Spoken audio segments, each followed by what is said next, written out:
US Iran యుద్ధంతో ఆర్థిక మాంద్యం ముప్పు. బంగారాన్ని భారీగా కొని దాచిపెట్టుకుంటున్న కేంద్ర బ్యాంకులు ఎందుకో తెలిస్తే షాక్ అవుతారు. Hello friends, welcome back to our channel. ప్రపంచంలో యుద్ధం అంటే చాలా మందికి ముందుగా గుర్తుకు వచ్చేది బాంబులు, క్షిపణిలు, సైన్యం. కానీ నిజానికి ప్రతి యుద్ధం వెనుక మరో యుద్ధం కూడా నడుస్తుంది. అది ఆర్థిక యుద్ధం. డబ్బు కోసం జరిగే యుద్ధం, పెట్టుబడుల కోసం జరిగే యుద్ధం, ప్రపంచ మార్కెట్లను కుదిపివేసే యుద్ధం. ఇప్పుడు అమెరికా మరియు ఇరాన్ మధ్య పెరుగుతున్న ఉద్రిక్తతలు కూడా ప్రపంచాన్ని అదే దిశగా తీసుకువెళ్తూ ఉన్నాయి. ఒకవైపు హార్ముజ్ జలసంధి చుట్టూ ఉద్రిక్త పరిస్థితులు, మరోవైపు చమురు ధరల్లో భారీ ఒడిదుడుకులు. ఇంకోవైపు ప్రపంచ వ్యాప్తంగా కేంద్ర బ్యాంకులు టన్నుల కొద్దీ బంగారాన్ని కొనుగోలు చేస్తూ ఉన్నాయి. అసలు ఎందుకు ఇలా జరుగుతోంది? ప్రపంచంలోనే అత్యంత శక్తివంతమైన ఆర్థిక వ్యవస్థలు కూడా ఇప్పుడు బంగారం వైపు ఎందుకు పరుగులు తీస్తూ ఉన్నాయి? ఆర్థిక మాంద్యం వస్తుందనే భయం నిజమేనా? బంగారం ధరలు మరింత పెరుగుతాయా లేక ఒకేసారిగా పడిపోతాయా? సామాన్య పెట్టుబడిదారుడు ఇప్పుడు ఏం చేయాలి? ఈ వీడియోలో ఈ ప్రశ్నలన్నిటికీ సులభమైన భాషలో లోతైన విశ్లేషణతో సమాధానం తెలుసుకుందాం.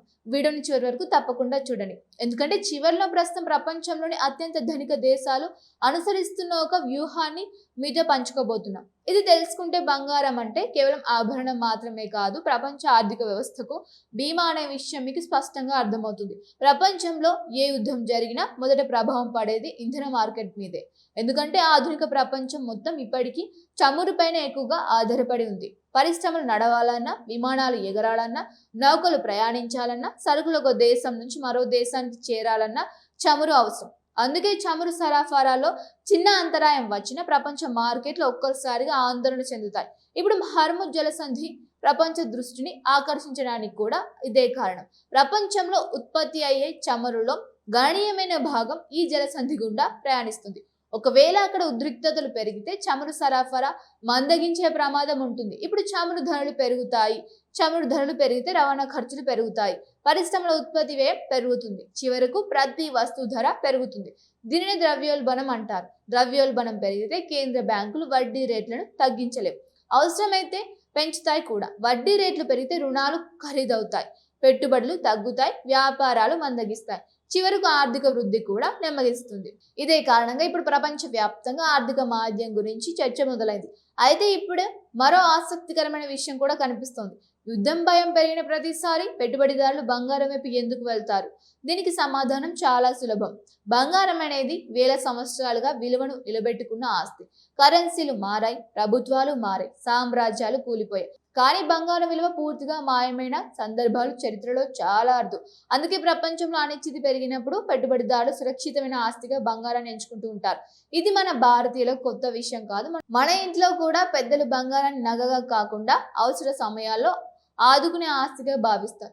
అదే ఆలోచన ఇప్పుడు ప్రపంచ కేంద్ర బ్యాంకులు కూడా అమలు చేస్తూ ఉన్నాయి. ఒకప్పుడు అమెరికా డాలర్ నిల్వలనే ఎక్కువగా ఉంచిన అనేక దేశాలు ఇప్పుడు బంగారం నిల్వలను పెంచుతున్నాయి. దీనికి కారణం ఒక యుద్ధం మాత్రమే కాదు. గత కొన్ని నెలల్లో ప్రపంచంలో అనిశ్చితి పెరుగుతూనే ఉంది. కరోనా తర్వాత సరఫరా గొలుసు దెబ్బతిన్నాయి. రష్యా ఉక్రెయిన్ యుద్ధం ప్రపంచ ఇంధన మార్కెట్లను కుదిపివేసింది. ఇప్పుడు పశ్చిమాసియాలో ఉద్రిక్తతలు మళ్లీ పెరుగుతూ ఉన్నాయి. ఈ పరిస్థితుల్లో ఏ దేశమైనా తన విదేశీ మారక నిల్వలను మరింత సురక్షితంగా ఉంచాలని ప్రయత్నిస్తుంది. అందుకే కేంద్ర బ్యాంకులు బంగారం కొనుగోలును వేగవంతం చేస్తూ ఉన్నాయి. ఇక్కడ మరో ముఖ్యమైన అంశం డాలర్ బలం. ప్రపంచ వాణిజ్యంలో ఇప్పటికీ అమెరికా డాలర్ కీలక పాత్ర పోషిస్తుంది. కానీ అనేక దేశాలు ఇప్పుడు పూర్తిగా ఒకే కరెన్సీపై ఆధారపడకూడదని భావిస్తున్నాయి. అందుకే విదేశీ మారక నిల్వలో బంగారం వాటాను పెంచుతూ ఉన్నాయి. దీన్ని వైవిధ్యకరమైన వ్యూహం అంటారు. అంటే అన్ని గుడ్లను ఒకే బుట్టలో పెట్టకుండా వివిధ ఆస్తుల్లో పెట్టుబడులుగా పెట్టడం. ఇది వ్యక్తులకు ఎంత అవసరమో దేశాలకు కూడా అంతే అవసరం. అందుకే ఇప్పుడు ప్రపంచంలోని అనేక కేంద్ర బ్యాంకులు బంగారాన్ని నిశ్శబ్దంగా కొనుగోలు చేస్తూ ఉన్నాయి. మరి దీనివల్ల బంగారం ధరలు ఎప్పటికీ పెరుగుతూనే ఉంటాయా? అసలు కాదు. ఎందుకంటే బంగారం ధరలను ప్రభావితం చేసే అంశాలు చాలా ఉన్నాయి. చమురు ధరలు, డాలర్ బలం, వడ్డీ రేట్లు, బాండ్ ఈల్డ్స్, ప్రపంచ ఆర్థిక వృద్ధి, పెట్టుబడిదారుల సెంటిమెంట్, ఇవన్నీ కలిసి బంగారం దిశను నిర్ణయిస్తాయి. కొన్ని సందర్భాల్లో యుద్ధం ఉన్నా కూడా బంగారం పడిపోవచ్చు, ఎందుకంటే డాలర్ బలపడితే బంగారంపై ఒత్తిడి పెరుగుతుంది. అలాగే అమెరికా బాండ్ ఈల్డ్స్ పెరిగితే పెట్టుబడిదారులు కూడా బంగారం నుంచి బాండ్ల వైపు వెళ్లే అవకాశం ఉంటుంది. అందుకే బంగారం మార్కెట్ చాలా క్లిష్టమైనది. ఒక వార్త చూసి నిర్ణయం తీసుకోవడం ప్రమాదకరం. ఇప్పుడు ప్రపంచ ఆర్థిక వ్యవస్థ ఎదుర్కొంటున్న మరో పెద్ద సవాలు మాంద్యం భయం. ఒకవైపు ద్రవ్యోల్బణం, మరోవైపు వడ్డీ రేట్లు, ఇంకోవైపు యుద్ధాలు. ఈ మూడు కలిపి ప్రపంచ వృద్ధిని ప్రభావితం చేసే అవకాశం ఉందని అనేక ఆర్థిక నిపుణులు చెబుతూ ఉన్నారు. ఒకవేళ ప్రపంచ వినియోగం తగ్గితే పరిశ్రమల ఉత్పత్తి కూడా తగ్గుతుంది, ఉద్యోగులపై ప్రభావం పడుతుంది, అంతర్జాతీయ వాణిజ్యం మందగిస్తుంది. ఇదే పరిస్థితిని ఆర్థిక మాంద్యంగా పరిగణిస్తారు. అయితే ప్రతి హెచ్చరిక నిజమవుతుందని అనుకోవడం కూడా సరైనది కాదు. ఎందుకంటే ప్రపంచ ఆర్థిక వ్యవస్థ ఎన్నో సంక్షోభాలను గతంలో కూడా ఎదుర్కొని మళ్ళీ కోలుకుంది. అందుకే పెట్టుబడిదారులు భయంతో కాకుండా సమాచారం ఆధారంగా మాత్రమే నిర్ణయాలు తీసుకోవాలి. ఇప్పుడు భారతదేశం గురించి కూడా మాట్లాడుకుందాం. భారత్ ప్రపంచంలోనే అతిపెద్ద బంగారం వినియోగ దేశాల్లో ఒకటి. మన దేశంలో పెళ్లిళ్ళు, పండుగలు, శుభకార్యాలు, కుటుంబ సాంప్రదాయాలు, పెట్టుబడులు అన్నిట్లోనూ బంగారానికి ప్రత్యేక స్థానం ఉంది. ఒకవైపు ప్రపంచ ధరలు, మరోవైపు రూపాయి మారకం విలువ, దిగుమతి సుంకాలు, దేశీయ డిమాండ్ ఇవన్నీ కలిసి భారత్ మార్కెట్లో బంగారం ధరలను ప్రభావితం చేస్తాయి. కాబట్టి అంతర్జాతీయ వార్తలను గమనించడం భారత పెట్టుబడిదారులకు కూడా చాలా ముఖ్యం. అయితే ఒక విషయం మాత్రం గుర్తుంచుకోండి, బంగారం అనేది తక్షణ లాభాల కోసం వచ్చే పెట్టుబడి కాదు, దీర్ఘకాలిక భద్రత కోసం ఉంచే ఆస్తి.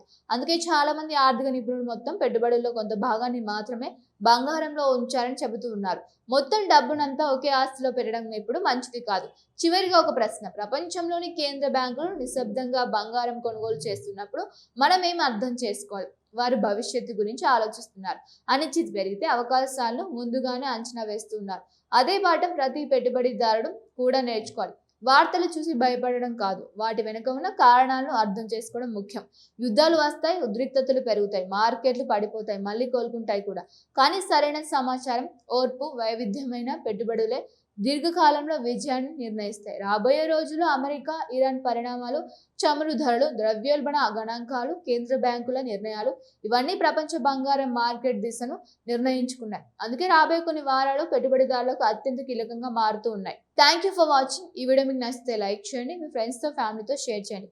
మీ అభిప్రాయాన్ని కామెంట్లో తప్పకుండా తెలియజేయండి. ఇలాంటి ఆర్థిక విశ్లేషణలు, ప్రపంచ మార్కెట్ అప్డేట్స్, పెట్టుబడి అవగాహన వీడియోల కోసం మా ఛానల్ని సబ్స్క్రైబ్ చేసి బెల్ ఐకాన్ ప్రెస్ చేయండి. Thank you for watching.